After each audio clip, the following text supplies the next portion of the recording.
Hello, welcome back to the Untitled SEO Podcast. I'm your host, Andrew Laws. I am the white-haired wizard of SEO at YesEO.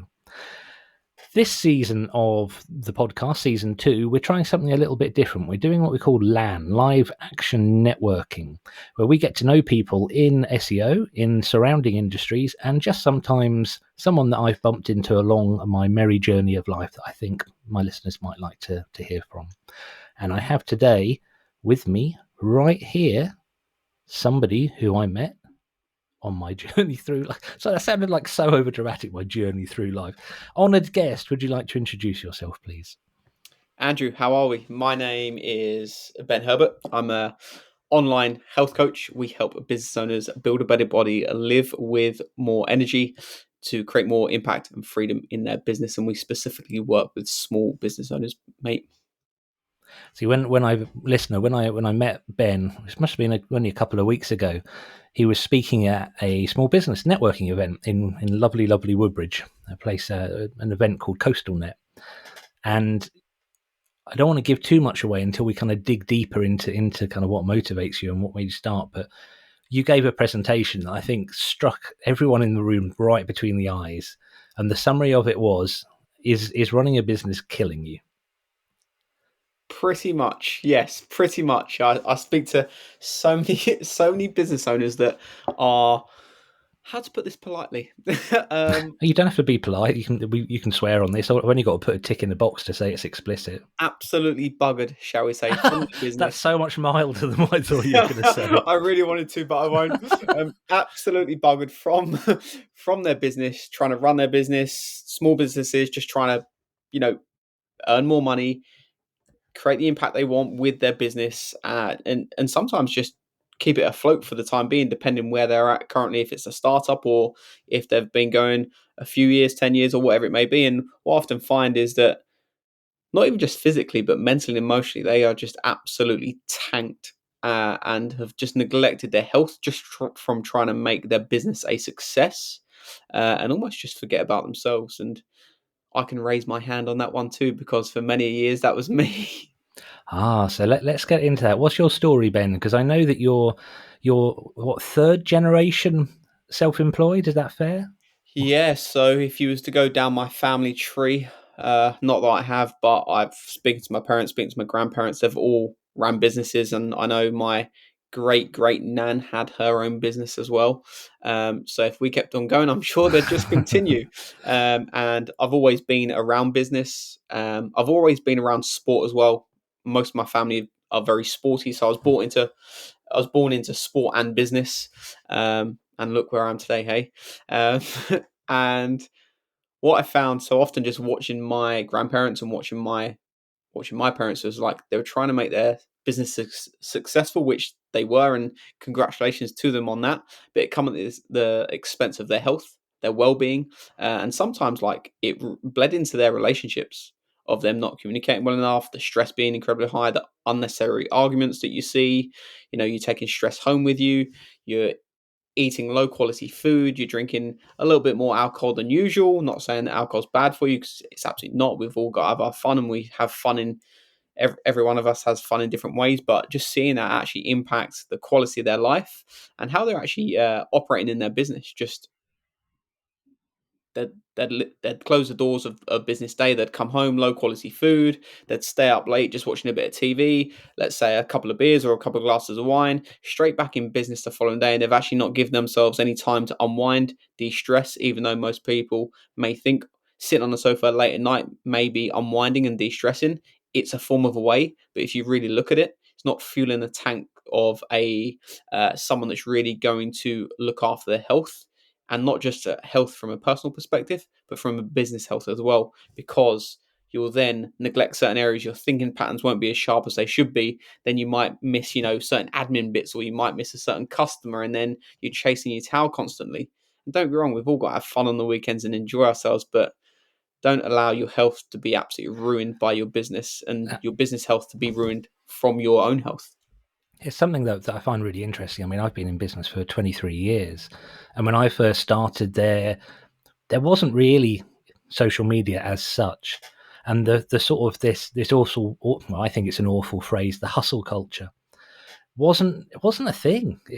I started in the year 2000, and sure, you could read books and you could get inspired by other people's stories, and the internet was very much a thing, but there wasn't this whole thing of online of people bragging about working 60 or 70-hour weeks. I mean, when I see people in the hustle culture sector proud that they've done so many hours, I think, you moron. What are you doing? It's not hustle culture to run yourself into the ground. It doesn't do anyone any favors. I like that at the moment there's some messaging coming out from some sectors, including yourself, Ben, who are completely flipping that on its head and saying, look, start with. Look, I don't want to steal your thunder here because I know what your message is. So let's put this another way. If somebody comes to you and they say, look, the doctor has now read me the Riot Act. They've told me I'm working too many hours. They've said my health is bad. They've said blah, blah, blah. Look, but I've got to just carry on with my business. What's your day one thing? I assume it's different with everyone, but...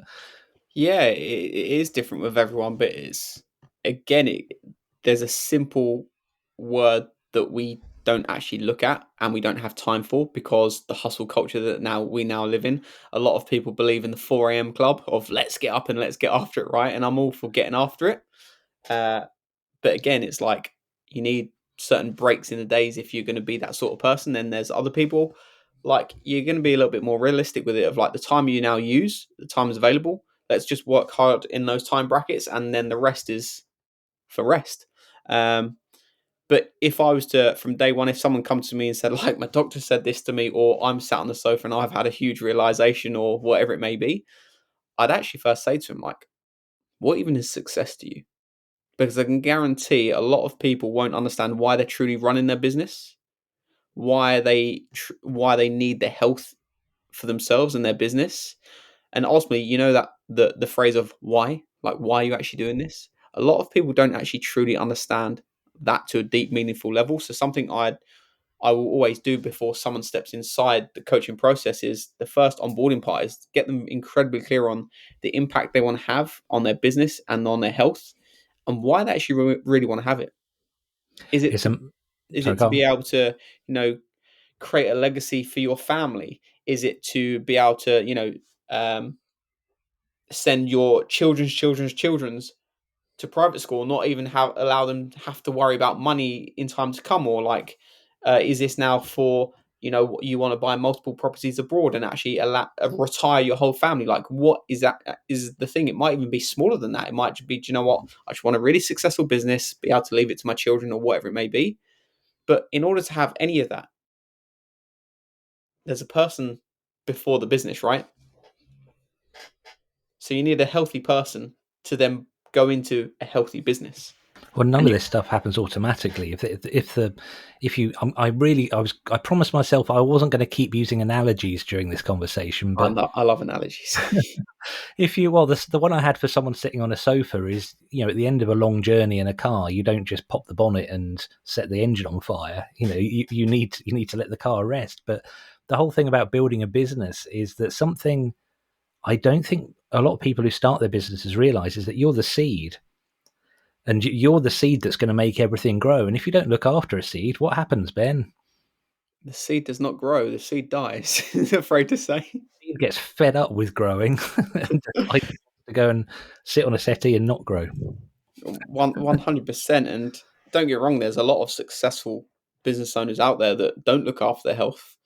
But what happens when they retire and they've got all that success? If they get to that age, exactly, I'm now an age. I'm very nearly in my 50s, and I'm now looking around at my friends and people who are my age, and you can very much tell the people who look after themselves and the people who don't, because I'm now at the age where people my age have heart attacks. Well, obviously far younger people do as well, but this has gone beyond, for my generation, it's gone beyond finding the perfect physique, and it's sort of, I think it connects to something far deeper than that. 100%. And just pick my father, and Dad, if you listen to this, sorry, but he loves his golf. He loves He's always been around sport. He's played football. He loves playing golf. But how he's looked after his health whilst trying to run his business, he most probably couldn't even play like 5 holes of golf. And he used to play 18 holes every Saturday and Sunday in his late 30s. He's now somewhere in his 50s. Forgot his age. But like he wouldn't even be able to make like 3 to 5 holes, which is for someone that loves golf. Like he obviously hasn't told me this, but if that was me in that position, I'd be furious with myself.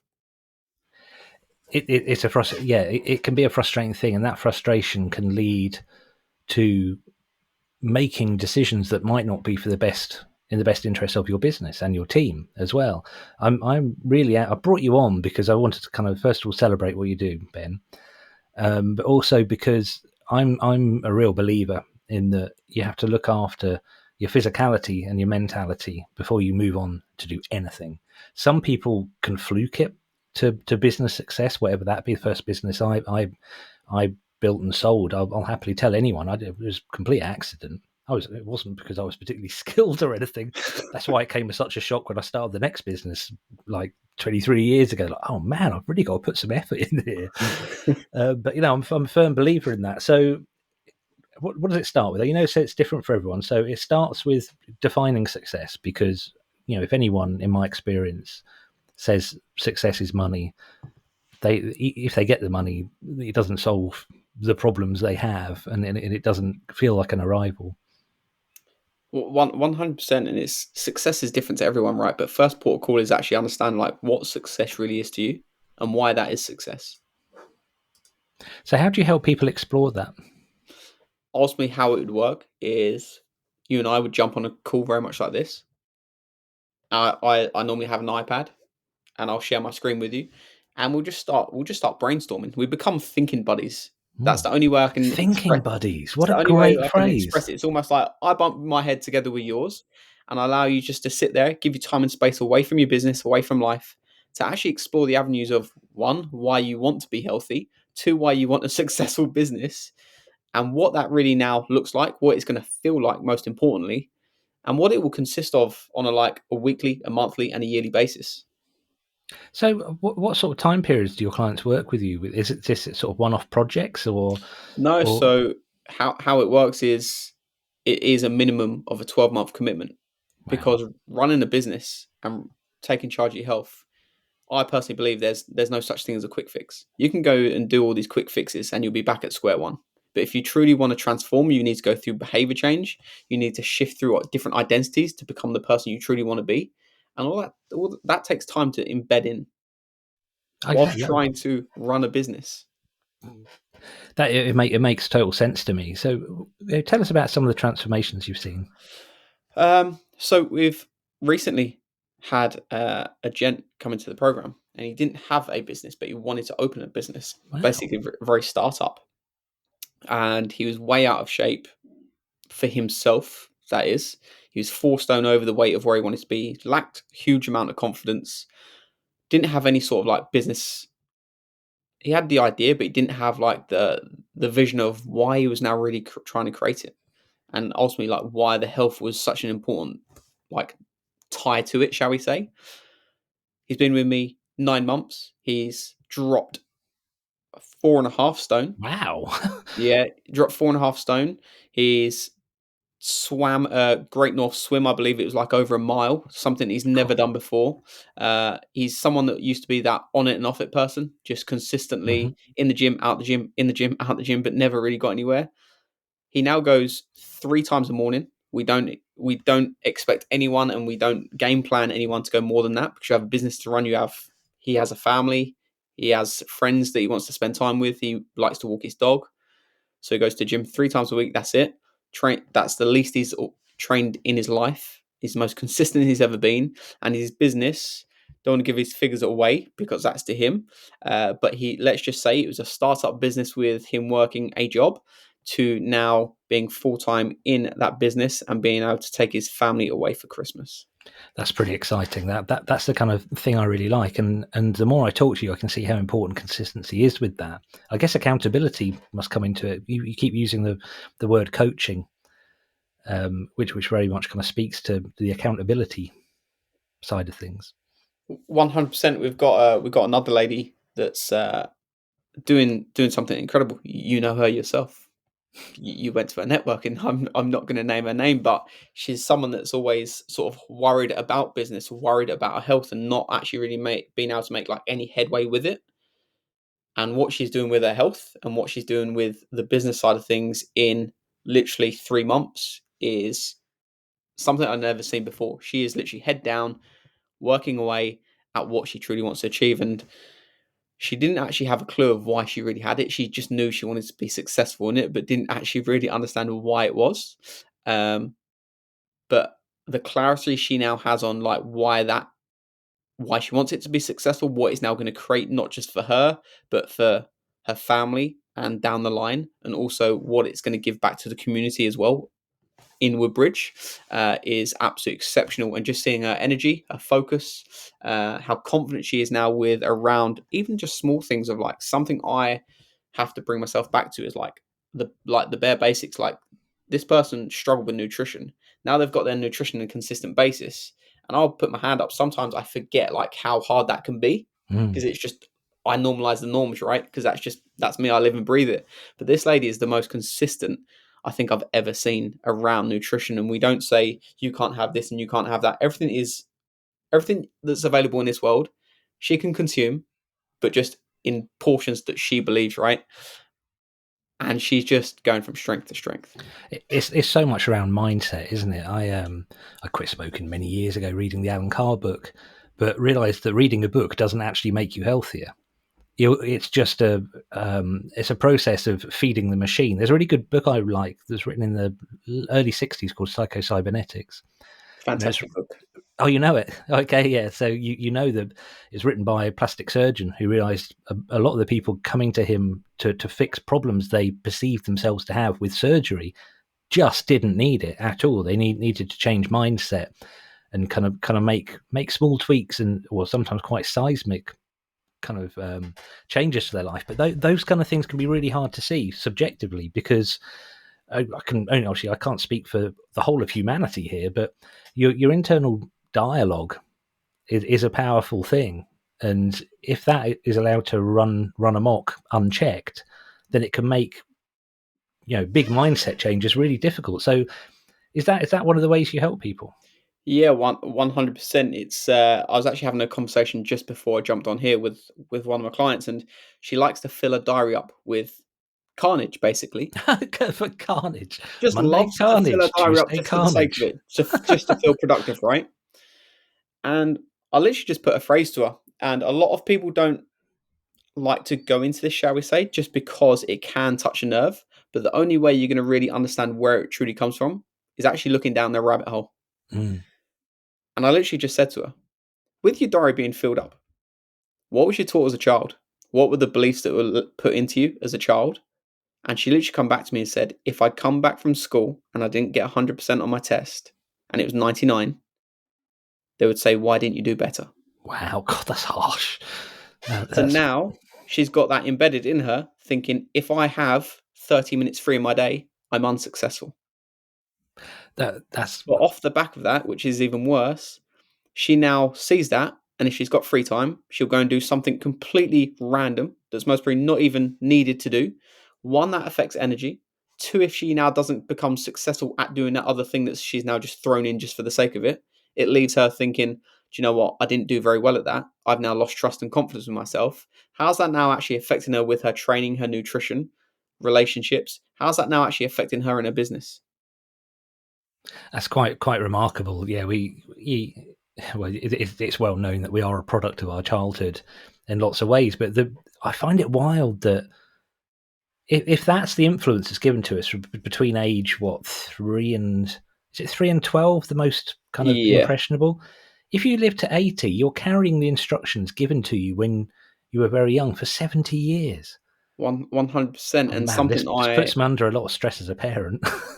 100%, and something I always say, like your business development is always going to be limited to your personal development. Because imagine being unaware of those skills that she's now carried on through her life, and she now takes that to her children, and her children takes that to their children. She's not doing it in a bad manner, but she doesn't know any different. I'm really excited about the next generation of children. So I'm more or less 50, and my daughter's 12, and her generation, the way they're looked after pastoral at school is so good. When I was at school, if you weren't paying attention, you got in trouble. If you didn't do your homework, you got in trouble. There was never any examination as to why and what the root cause would be. And I was having I did a LinkedIn audio event earlier today with a couple of friends who both had ADHD diagnosis as adults. They were saying that, at school, they didn't care.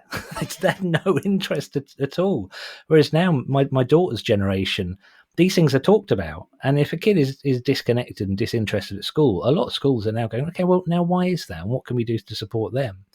So I think that, coupled with the fact that my generation, Gen X, because I'm old, is the one that's grown up as adults being a lot more comfortable to talk about how we feel and our experiences. I think those two things mean the next generation after that is going to be amazing. Who knows what we can accomplish if you I shouldn't say this, but if you have very repressed baby boomers who kind of did not talk about feelings and didn't do these things, and they managed to put someone on the moon, what's society going to do when we can actually talk about how we feel? Sorry, that kind of went off on a bit of a side mission there. No, 100%.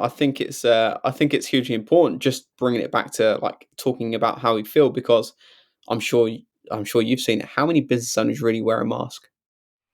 Because when I was in that room delivering that talk, when I stood up there, you could see people just like taking off their mask. I was like, oh, human beings now. It was very disarming. Your public speaking style is very, very cool, and I mean cool as in a calm and well thought out, and that puts people at ease. It is going to be very interesting going forwards, because it's so easy for people just to wear masks, because you've now got this social media, you've now have an expectation about yourself, you now have the pressures of other things in the world of like, I now need to be successful. You then wear a mask because it's like, well, I'm not being successful at the minute. Business is really hard, or I'm not showing up with my health. Do you know what? I'm just gonna say everything's all right, when really, deep down, you're not, and it's absolutely fine that it's not. But that's where I think's important, and something I really enjoy doing is connecting with my clients and actually understanding that even when they're feeling fantastic, there's always going to be a flip side. And when they're feeling low, there's always going to be a flip side to it as well. But allow them to have the space and understanding of how they can actually get through those barriers, because even being really happy is a dangerous spot to be. Oh, there's a book I started reading called The Happiness Trap, which is very much, well, I can't tell you what it's about because I haven't finished reading it. I've read the first couple of pages, so it might not be the best time for me to give a summary on it. But it does bring me to something I was going to ask you just as a closing question, Ben. What's your why? My why? Ultimately, the reason why I do what I do is because I'll give the short story of it. No rush. When I first opened my business, I was athletic, I was healthy, I've always been sporty, always enjoyed business. And running a business for the first 4 years, I ran my health into the ground. I was burnt out, I was unhappy, unfulfilled, and thought, you know what? I'm actually going to swear on this bit. What's the fucking point? Well, and question a lot of business owners ask. I know how it feels of why business owners will feel that way, and I don't want that for any business owner going forwards, going through the mistakes I've made. So I want to be able to coach and teach from a place that they can have the health, have the relationships, have the time away from business, but also be in business and actually enjoy the process of the tough times and the good times, because you are going to have tough times. I went through tough times, but I want to be able to give people the platform and the space to allow themselves to express themselves of who they truly are within their business. There you go. So Ben, dear listener, is telling you can have your cake and you can eat it. I never thought that was. I never got why that was such an odd saying, but yeah, you can have a healthy business, a healthy body, a healthy mind, and I think from what I'm understanding from you, one of the things that is in your messaging is that it's as much about preparing for the difficult times as it is celebrating the good. Is that fair? Yeah, 100%, because I spoke to a client about this the other day. They had some sad news, and she actually said to me, "I'm really grateful of a conversation we had like 3-4 months ago," and she actually remembered it word for word. And I was like, "You're always guaranteed 3 things: happiness, sadness, and frustration. Mm. You're always going to have good weeks, good months, and good years, but you're also guaranteed to have some real shit times. But as long as you're prepared from a healthy aspect, from mentally, emotionally, and physically, you're always going to be able to handle it all. But it's when you're not in a healthy spot and you've just lived in business and sold your soul to the business, that's where you almost become unstable, shall we say. And then you have that bad moment in business and you just start panicking, you just start flapping. And it's not healthy because you're so vulnerable at that time. And like I said at the start of this call, is like you are the power plant of your business. So if you are not in a healthy spot, whatever health looks like to you, it's going to make business tough, and it doesn't need to be. It's a good note to end on, Ben. We'll put your links to your Instagram and your podcast. Tell us about your podcast actually quickly, because I didn't even know that was a thing until just before I hit record. We're 20 episodes in. It's just a small podcast that I want to basically get the message out of how you can have a healthy business, have a healthy life and healthy relationships, and not actually go through the things that I went through when I first opened business and what I've seen my parents go through from when they started their business and when I was able to actually understand what they done from a business aspect. What's it called? Becoming the Unstoppable. I will pop you a message after this because I know I forgot to send you it. So I'm sure you'll have it in the notes after. Brilliant stuff. Okay, well, thank you for your time today. I really appreciate it. Really, really value kind of what you're doing and just want to celebrate somebody I met who is making people's lives better. Thank you. Thank you for having me on. Lovely stuff. I am going to press stop now. I'm going to say goodbye. Do you want to say goodbye? Goodbye.